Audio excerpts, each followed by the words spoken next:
안녕하세요. 오직예수TV 김자영입니다. 이번 주 교회를 통해 저희에게 주신 하나님의 말씀은 신명기 31장 21절 갈무리 일상에서 겉과 속을 들켜라 란 제목으로 말씀 전하셨습니다. 그들이 수많은 재앙과 환난을 당할 때 그들의 자손이 부르기를 잊지 아니한 이 노래가 그들 앞에 증인처럼 되리라. 나는 내가 맹세한 땅으로 그들을 인도하여 드리기 전 오늘 나는 그들이 생각하는 바를 아노라. 신명기 31장 21절 말씀. 오늘의 설교 목적입니다. 일상에서 겉과 속이 다르다는 것을 들키는 것입니다. 애굽을 경험했던 세대는 죽고 광야 세대로 교체됐습니다. 애굽의 문화를 아는 세대가 오직 하나님으로부터 교육받은 광야 세대로 교체되었습니다. 하나님께서 가나안 땅을 준다고 약속했잖아 하시며 회막문으로 둘을 불러 말씀하십니다. 세대가 달라지고 패턴과 정서가 다르기 때문에 거기에 맞게 잘 전하려고 하고 또 그것이 목적이 되면 안 된다고 말씀하신 것입니다. 효율을 우선해 세대 교체에 대응하면 안 됩니다. 인간의 결정적인 약점은 결국 죽는다는 것입니다. 그리고 존재론적인 죄성을 갖고 있습니다.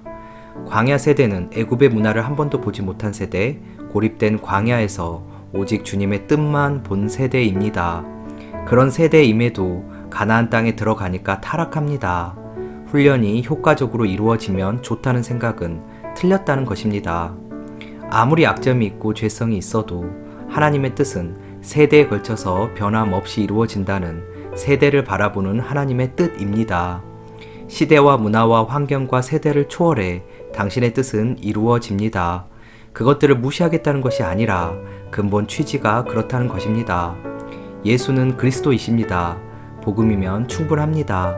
시대를 불문하고 십자가 외에는 자랑하지 않겠다는 것이 먼저 결론 내지기를 축복합니다. 오늘 말씀 전 14절에서는 하나님께서 모세와 여호수아를 회막으로 부르십니다.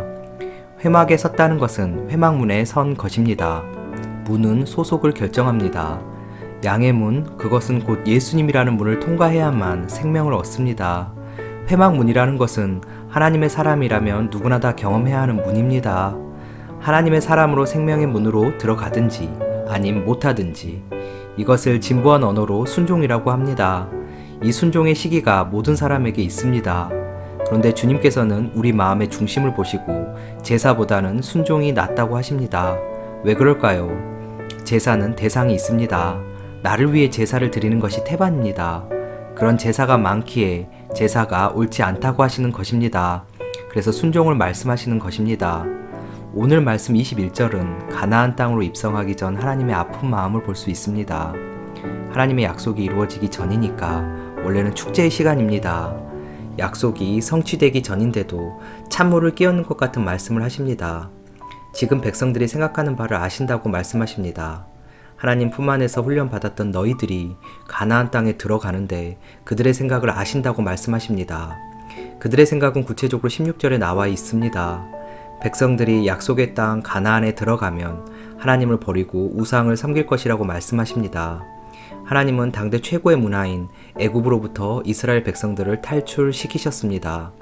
그런 그들이 광야로 가서 주님으로부터 훈련받았습니다. 그리고 가나안에 들어갔는데 바벨론에 잡혀 다시 포로가 됩니다.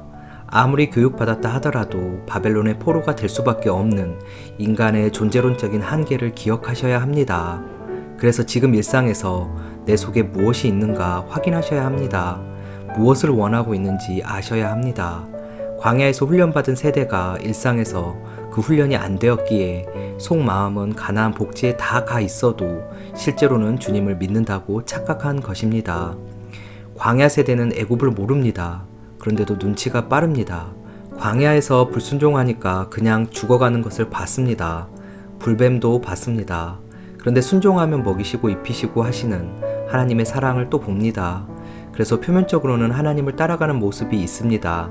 그리고 약속을 붙듭니다. 그러나 그 약속을 붙드는 목적을 봐야 합니다. 가나안 땅을 품고 있는 목적이 무엇인가? 광야 세대는 가나안 땅이 목적이었습니다.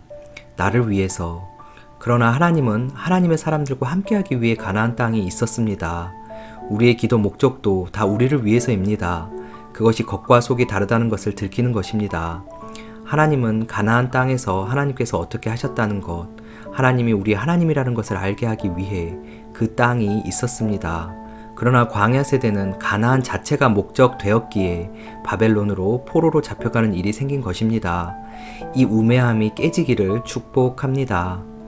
멀리까지도 안 가도 믿음의 사람조차 대학을 가면 얼마나 신앙이 떨어지는지, 얼마나 타락하고 어떻게 위장하고 포장하는지 인간의 속성을 알게 됩니다. 신학교 가면 성화된다? 아닙니다. 은큼하게 딴짓할 수 있다는 것을 압니다.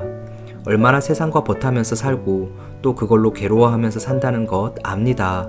그래서 평소에 어떤 마음을 품고 있는지, 속내가 무엇인지, 무엇을 향해 달려가고 있는지 깨달아야 합니다. 마가복음 3장 12절 이하를 보면 12제자를 선택하는 목적이 나옵니다. 첫 번째 목적은 함께 하시기 위해서입니다. 당신의 마음을 주시기 위해서입니다. 내 생각이 다가 아니라고 하십니다. 헤롯 궁전이 이상향이 아니라 다른 세계, 차원이 다른 당신의 영광, 당신의 나라, 당신 마음을 주시려고 하십니다. 두 번째는 십자가의 도를 전하게 하시려고입니다. 생명이 거기에 있기 때문입니다. 하늘에 뿌리를 내려야 한다는 그 도, 십자가의 도를 전하기 위해서는 어둠의 세력이 떠나가야 하기 때문에 마귀를 제어하는 권능도 주신 것입니다. 그 또한 먼저는 하나님과 함께 하시기 위해서입니다. 모세와 여호수아에게 그 하나님의 속내를 보여주십니다. 우리가 하나님의 아픈 마음을 헤아려 주님 하고 같이 울어주는, 하나님의 감정을 읽어주는 하나님의 사람이 되기를 축복합니다. 하나님께서 말씀하십니다. 지금 이 백성이 가나안에 들어가면 나를 버릴 거야. 내가 그들의 마음을 알아. 그래서 다짐합니다. 일상에서 주님 만나게 해주세요. 일상에서 내가 어떤 마음 품고 있는지 알게 해주세요. 일상으로 추구하는 것이 무엇이니? 너희들의 완전함, 거룩함, 온전함이니? 여러분, 모델 삼는 것과 흉내내는 것은 다릅니다. 흉내내는 것은 내가 그렇게 되어서 그것을 차지하려고 하는 것입니다.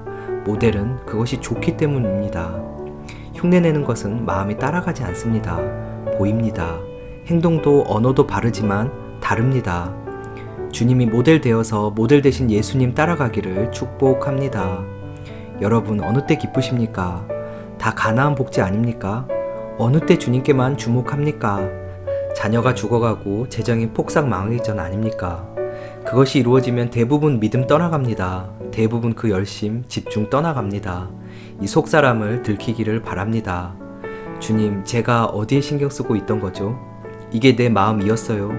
이 돌이킴과 새로워짐의 역사가 강물처럼 흘러가기를 축복합니다. 하나님이 이제 처방을 내리십니다.